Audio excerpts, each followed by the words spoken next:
Bien-aimés dans le Seigneur, ceci vous concerne.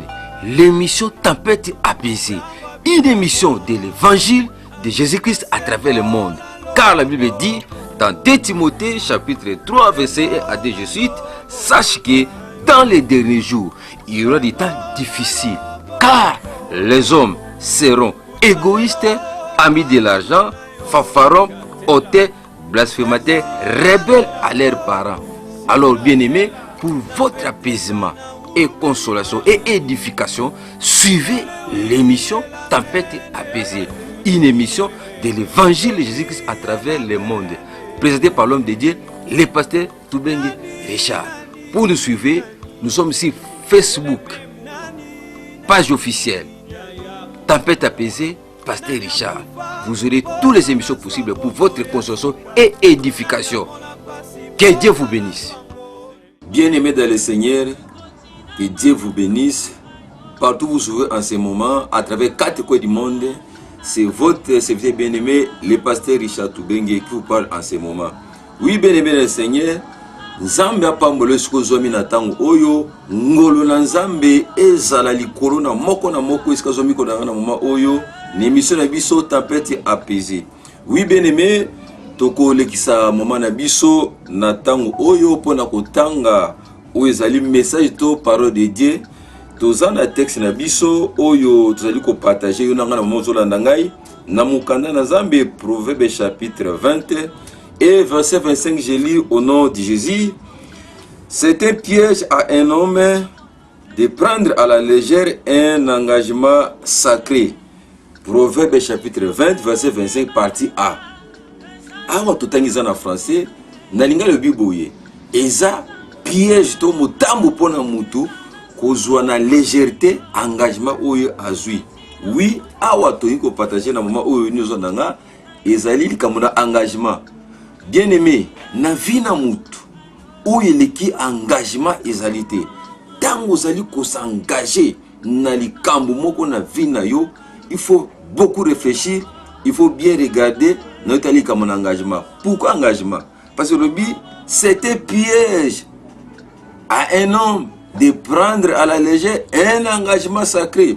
Na vie na mutu, et ça na engagement bien aimé autour na vie na biso. Mais awa na lobi, to comme ko itendre yango si le long émission na biso avec étape par étape likamo etali engagement. Lelo so tali na sena moi bien aimé, vie ya bate baby pour na nini? Asalaki engagement ya malamu te, et c'est ainsi que le lot coûte na conséquence na vie na ye, akomi kolela, akomi malheureux, et c'est sous tartin de konangai ozola na ma oyo soko la démission de konangai izana autorité reprendre l'engagement yo zwa peut-être ozoki ngona légèreté ya ngwana esali que vie na yo et comment na ba difficulté vie na yo comme ba problème mais na yebiso benemezo na ma oyo soko la démission oyo zongo se pa na Nzambe, rien n'est accompli tant que tu es encore vivant, bien-aimé. Engagement, c'est un piège à un homme de prendre à la légère un engagement sacré. Oui, bien-aimé, na mozola ndangai tozali liboso na Nzambe. Nzambe apeso vie po yo omene na sena mo oyo. Utambotama na yo, ozala mwana mwasi, ozala mwana mobali, Nzambe apeso vie oyo ko mener na sena mo oyo. Mais quel genre d'engagement oyo zali ko zwa? Quel genre d'engagement oyo zali ko s'engager? Parce que ce que zui yango na légèreté bien aimé, eza piège pona yo. Na suis exemple moko pratique toke na domaine scolarité. Tango yo o s'engager pona ko tanga classe. C'est pour votre vie, c'est pour votre avenir. Mais bien aimé, comment expliquer yo motuki ko tanga classe et ozozo makamwana na légèreté?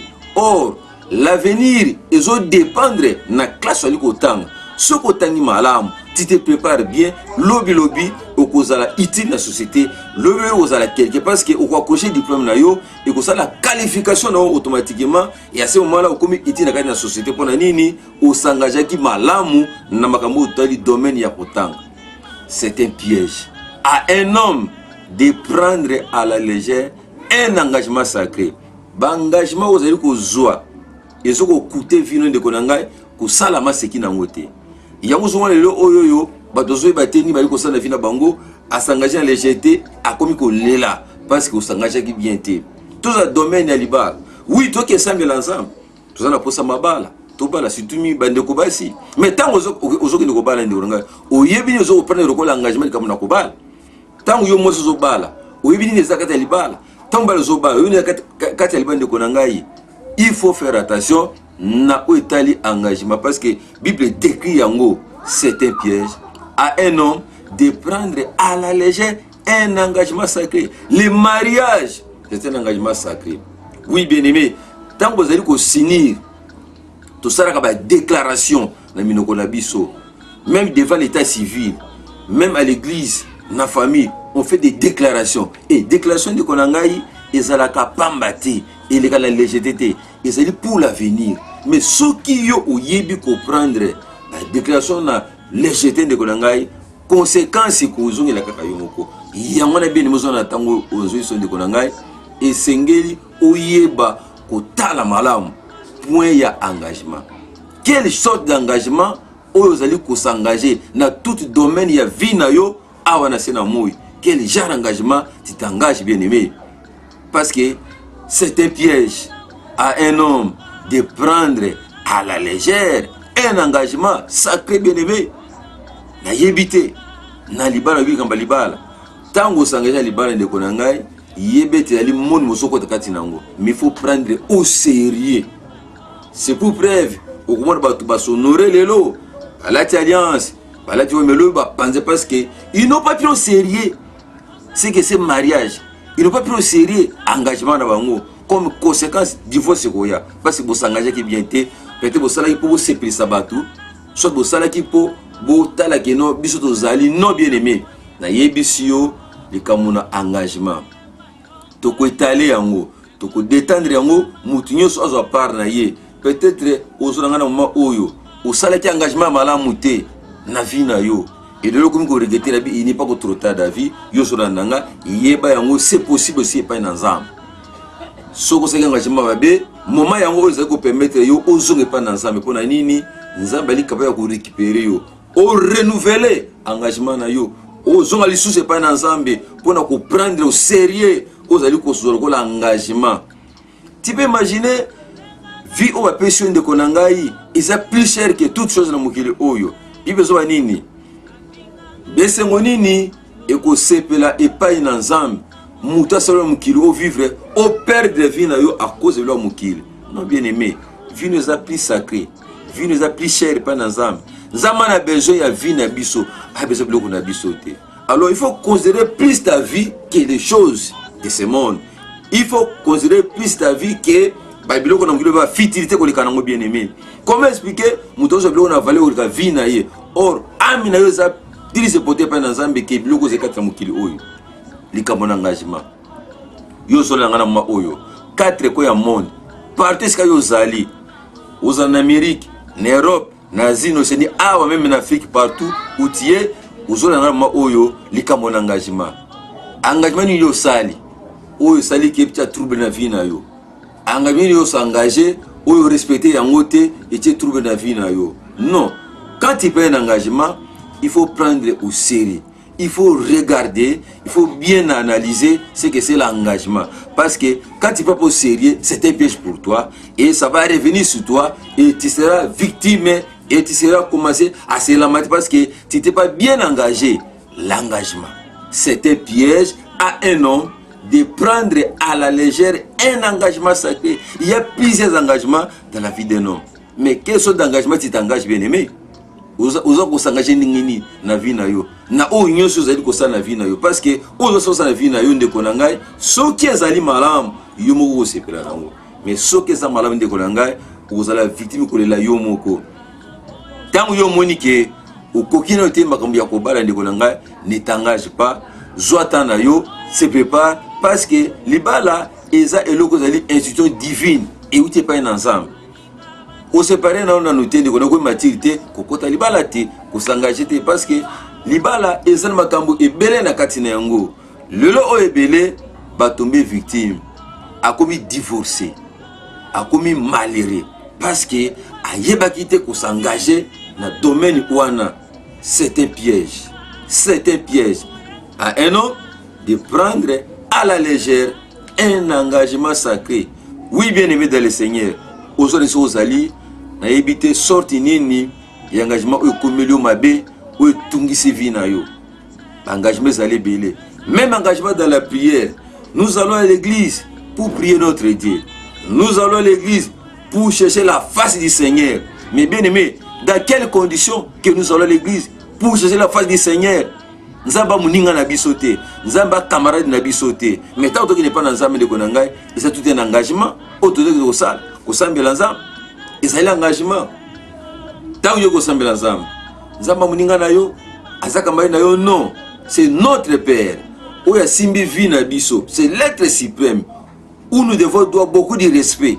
Mais tant que tu es sala maguna nzamba, tant que tu s'engager malamu te, tu miba aventir les choses de konangai. Dieu va nous confondre.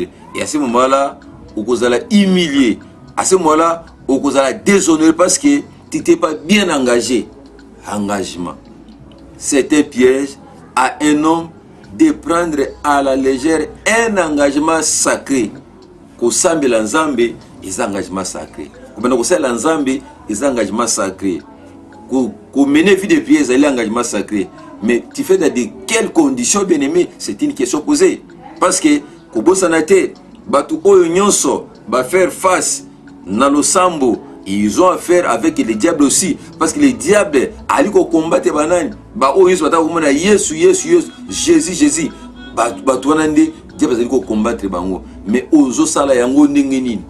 Parce que, le lot toujours va confuser côté dans le monde, dans biso. Toujours mon avis que, monde est une église est un monde. Pourquoi? Parce que, Batu va s'engager malamouté. Baïbi valeur ensemble ba osambela et c'est ainsi que toto c'est église est belle et siko zo mona conséquence nango makambu ya mabe comme mingi na kati na église to le biso ali tempête apaisée et yé pona nini et yé pona mpepenyo zo mabe koti na vie na yo et si son pepe babana yo ozo kimia na yo et mission yango tempête apaisée et yé pona kosunga de konanga o sala ki engagement ni na vie na yo o lelo oyo o komi mutu na kolela o sala engagement nini lelo oyo okomi malheureux revoir les choses bien aimés. Il n'est pas encore trop tard dans la vie. Ozanata na yo ya ko renouveler sous engagement oyo salaki so zaki malamu te renouveler engagement de sous parce que Nzambe azoko kodo vie après sous temps les sous. Tu es bien attend toujours traverser dans oyo partout au monde les choses crient bazolela na otali makambu ya coronavirus et côté crise partout. Et puis il y a un système où on va s'installer petit à petit, un nouvel ordre mondial où on va s'établir petit à petit par rapport à cette pandémie. Mais bien aimé, il y a attaqué mon ensemble. Et là qu'on nini, on va dire oyo. Quelles sont les dispositions nécessaires? Tu commences à prendre maintenant pour assez concerner un nouvel ordre mondial où on s'établit petit à petit. Parce que nous sommes changés. Tout le calendrier scolaire comme changé, nous sommes modifiés, même modifié, comme modifié. Pourquoi? Parce que tu es qui biloko oyote. Mais yo attaque moi dans zam. Et nous sommes dans le moment oyo. Na utali engagement na yo vis-à-vis na vie na yo moko na sena moy. Zamba pe survie, ya yo moko mené yango na sena moy oyo. Ozali prêt ya ko gérer yango ndé ozali ko mema yango malema me kilo tika mokilo oyo. Mais na ta ozali ko leka mokilo de konangai et loko nini ali ko sala pour na vie na yo. Ni no sala pour OCP parce que Dieu reste souverain. La souveraineté naie, asa na besoin de muta le bosonete, ana besoin muto atunisa mate mais ana besoin na vie ya malam. Heureuse katina mokili oyo. Sikozo sala nini? Origine mususu ya deso vie ya batunde konangai, esuta na ba engagement zo sala. Tango s'engager malamu te, yebeke conséquence ko ya. Soki lelo oyo, na biso mibale. Bible le bête, celui qui trouve une femme trouve le bonheur. Mais ce qui au côté de moi si oyo ya malamu te, au sali choix malamu te de konangai, yebete okozala conséquent na makambo wana parce que okomona bonheur te. Problème na problème, malheur na malheur, ya sema mwana ki lokwa libaleza malamu te, oki libaleza eloko malamu, oyo Nzambe asali, oyo Nzambe a pesi yango mutu possibilité à vivre mon asina moi oyo l'engagement toujours l'engagement na tempête apaisée. Quel sorte d'engagement que tu as pris et tu t'es engagé comment aujourd'hui tu es où maintenant, pourquoi tu te plains, tu te lamentes, parce que tu t'es pas bien engagé dans ce domaine. L'engagement.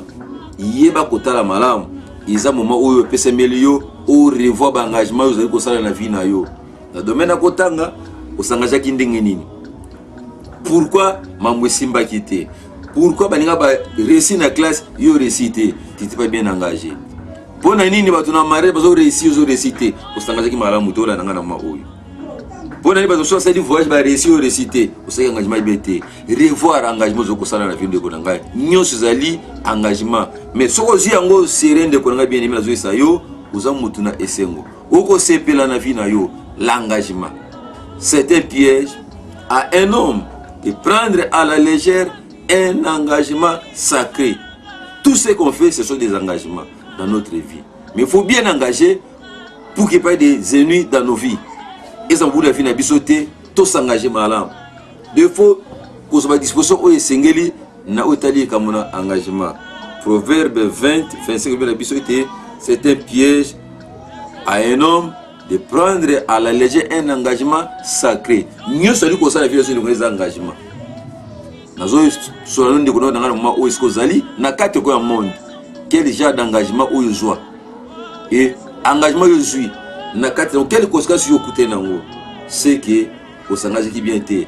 Il faut bien engager pour être heureux. Il faut bien engager pour être dans la joie.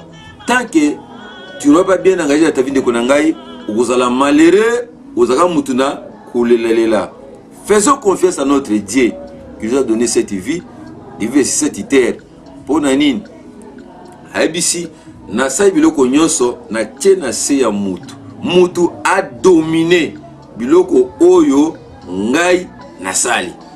Alors si konde kona ngai esengelo ebake ndengo zawana biloko oyo nzamba tena se na yo ko dominer yango ekoza la difficulté pour nous yango te osimba yango te. Esengeli otala malamu.